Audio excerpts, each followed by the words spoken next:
अस्सलाम वालेकुम, welcome to education world. कैसे हैं आप लोग। आज की वीडियो में हम मैथ 101 का लेक्चर नंबर 18 डिस्कस करेंगे, जिसका टॉपिक है चेन रूल।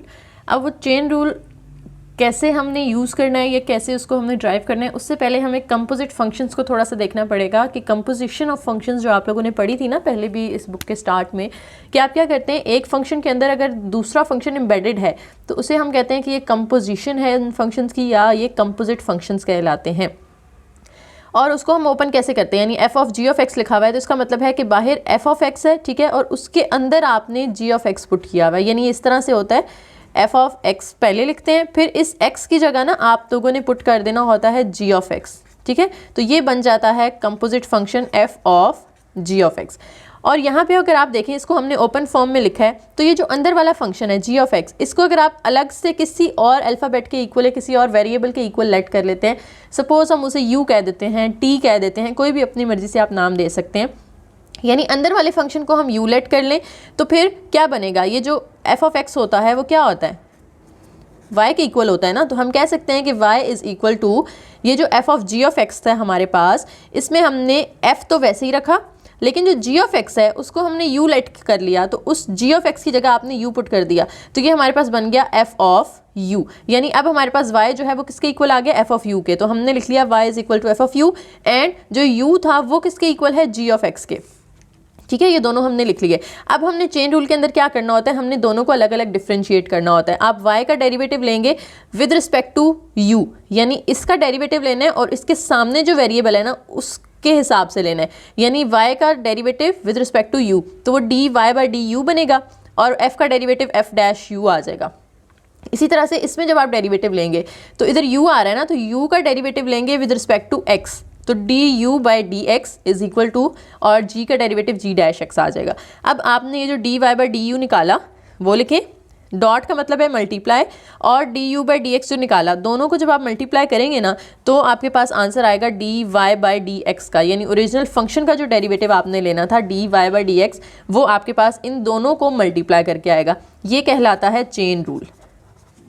इसे हम चेन रूल कहते हैं कि आप जो फंक्शन लेट करेंगे दोनों का अलग अलग डेरिवेटिव लेंगे और उन दोनों को मल्टीप्लाई करेंगे तो आपके पास answer D Y by D X का आता है। और हमेशा याद रखना है D Y by D U multiply by D you by D X, D Y ऊपर होना चाहिए और डी एक्स नीचे होना चाहिए, ठीक है। एग्जाम्पल कर लेते हैं इससे रिलेटेड।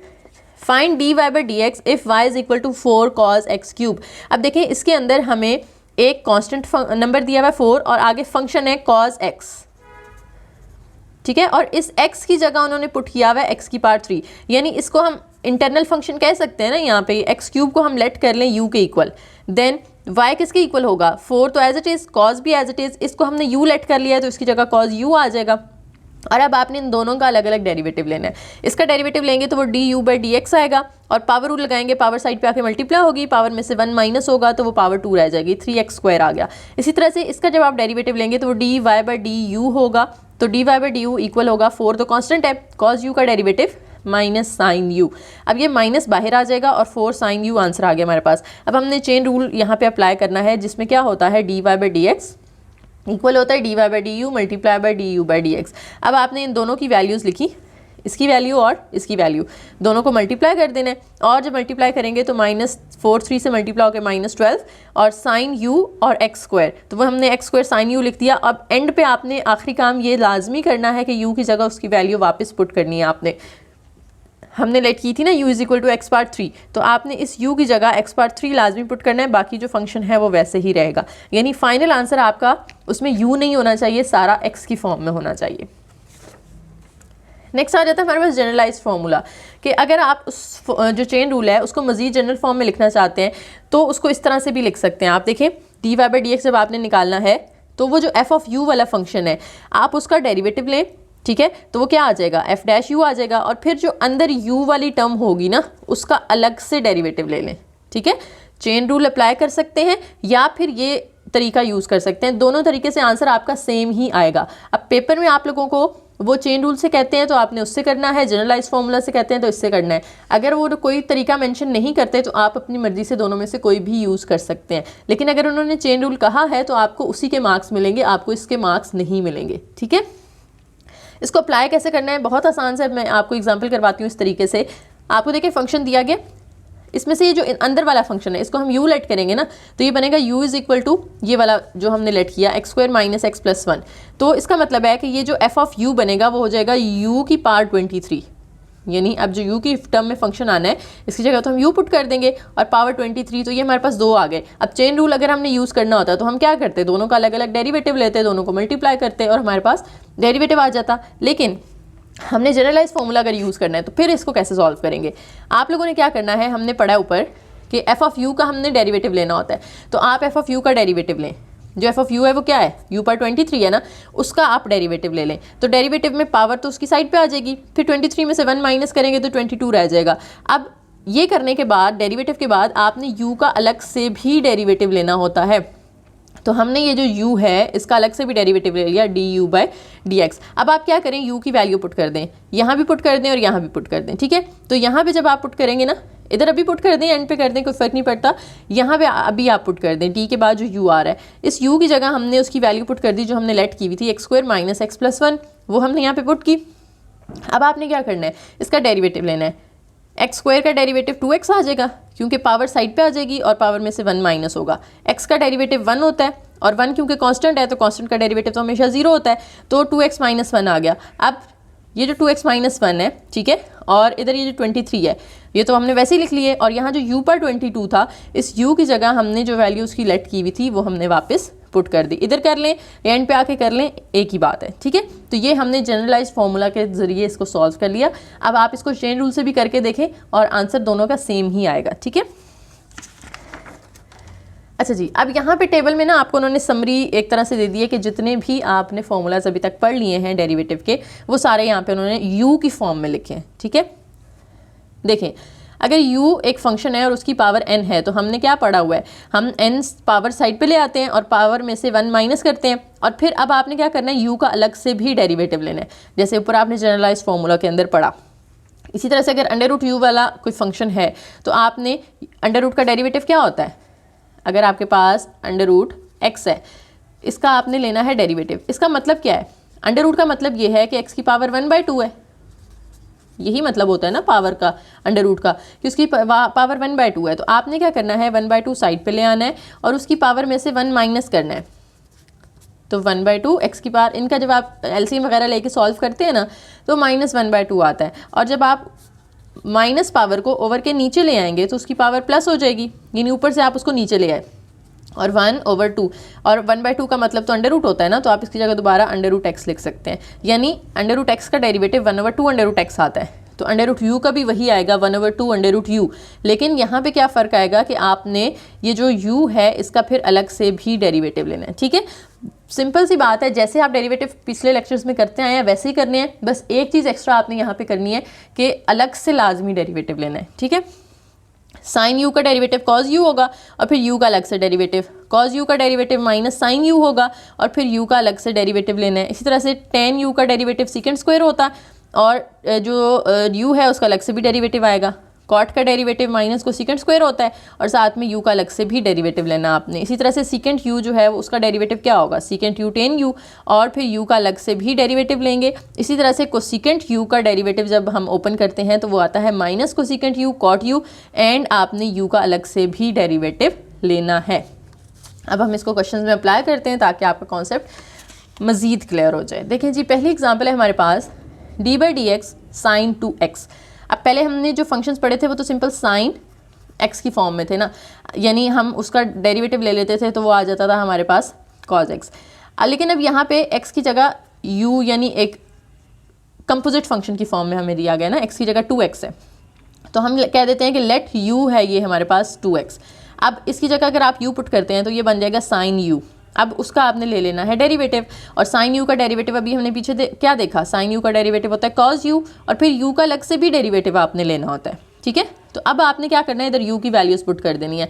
इस यू को हमने लेट किया हुआ था 2x, इस यू की जगह भी 2x और इधर इस यू की जगह भी 2x, d/dx वैसे ही आएगा। अब cos 2x तो एज इट इज़, और 2x का डेरिवेटिव क्या होता है, 2 तो कॉन्स्टेंट है बाहर आ जाएगा, अंदर x का डेरिवेटिव होता है 1, तो 2 1 ज़ा 2, तो ये हमारे पास आंसर आ गया 2 cos 2x। इसी तरह से एक और एग्जांपल है जिसमें उन्होंने tan का फंक्शन दे दिया है। tan एक्स स्क्वायर प्लस 1 है हमारे पास और इसका हमने डेरिवेटिव फाइंड करना है। तो हमने जो सिंपल फॉर्मूला पढ़ा हुआ है वो तो tan x का पढ़ा हुआ है ना, तो हम क्या करते हैं अंदर वाला जो फंक्शन है उसको लेट कर लेते हैं u के इक्वल। तो u is equal to X square plus 1, तो वो हमारे पास इसकी जगह अगर u पुट करते हैं तो वो tan u बन जाएगा। ठीक है, तो tan u का डेरिवेटिव क्या होता है सेकंड स्क्वायर u, और फिर इस u का हमने अलग से भी डेरिवेटिव लेना है। अब आपने जहाँ जहाँ u आ रहा है ना वहाँ उसकी वैल्यू पुट कर दें, इस u की जगह भी इसकी वैल्यू पुट कर दें एक्स स्क्वायर प्लस 1, और इस u की जगह भी उसकी वैल्यू पुट कर दें X square plus 1, D by D X as it is. अब ये फर्स्ट वाले फंक्शन को नहीं छेड़ना आपने, वो सही वैसे सेम आता जाएगा। इसका डेरिवेटिव ले लें, एक्स स्क्वायर का डेरिवेटिव 2x और 1 का डेरिवेटिव 0 क्योंकि वो कांस्टेंट है, तो 2x 0 में ऐड होगा तो 2x आ जाएगा, तो 2x शुरू में लिख लिया, second square x square plus 1, ये आपने tan का डेरिवेटिव फाइंड कर लिया। ठीक है, अब वो कह रहे हैं कि आपने जो सब्स्टिट्यूशन बनानी है ना, यानी जो आपने लेट करना होता है u, वो इस कैसे पता चलेगा कि आपने कौन सा लेट करना है, वो आप अपनी मर्जी से कर सकते हैं, लेकिन इस तरह से लेट करें कि जो रिज़ल्ट आए ना वो आपके लिए डिफरेंशिएबल हो, आप उसको ईजिली डिफरेंशिएट कर सकें, आपको उसका फॉर्मूला पता हो डिफरेंशिएट करने का। ठीक है, एक और एग्जाम्पल है हमारे पास डी बाई डी एक्स और स्क्वायर रूट के अंदर है x cube plus cosecant x. अब आप देखें यहाँ पे सोच सकते हैं कि हम u किसे लेट करें, हम u इसको लेट करें, हम u इसको लेट करें, या हम u इस पूरे को लेट करें। तो हम अगर सिर्फ इसको लेट करते हैं ना तो हमारे पास आ जाएगा एक्स क्यूब प्लस u, तो इसका डेरिवेटिव तो हमें नहीं पता होता, वो फिर दोबारा हमें पावर रूल वगैरह लगाना पड़ेगा। तो हम क्या करते हैं इस पूरे को लेट करते हैं u, ताकि वो अंडर रूट u आ जाए, तो इसका तो हम बड़ी इजीली डेरिवेटिव फाइंड कर सकते हैं ना। तो इसलिए हमने इस पूरे को लेट कर लिया, u is equal to X cube plus cosecant X. इसकी जगह जब u आएगा तो under root as it is, तो वो अंडर रूट u आ गया। अब इसका डेरिवेटिव अभी मैंने पीछे आपको करके दिखाया था, 1/2 अंडर रूट u आता है। ठीक है, साथ में आपने u का अलग से भी डेरिवेटिव लेना होता है। अब ये 1/2 अंडर रूट u में जो u आ रहा है इसकी जगह आपने उसकी वैल्यू वापस पुट कर दी, dot D by D X as it is, और इस u की जगह भी आपने उसकी वैल्यू वापस पुट कर दी। अब आपने जो पहला फंक्शन है उसको वैसे ही लिख लेना है, दूसरे को आपने जब डिफरेंशिएट करना है एक्स क्यूब का अलग से डेरिवेटिव आ जाएगा, कोसेकेंट एक्स का अलग से आ जाएगा। तो एक्स क्यूब का डेरिवेटिव क्या होगा, पावर साइड पे आ जाएगी 3 और पावर में से 1 माइनस होगा तो एक्स की पावर 2, प्लस कोसेकेंट एक्स का डेरिवेटिव होता है minus cosecant X cot X, तो ये प्लस माइनस माइनस, तो 3x square minus cosecant X cot X, और ये 1 इससे मल्टीप्लाई कर दिया मैंने, और ये जो नीचे था 2 under root X cube plus cosecant X, ये अब हमारा फाइनल आंसर आ गया। ठीक है जी,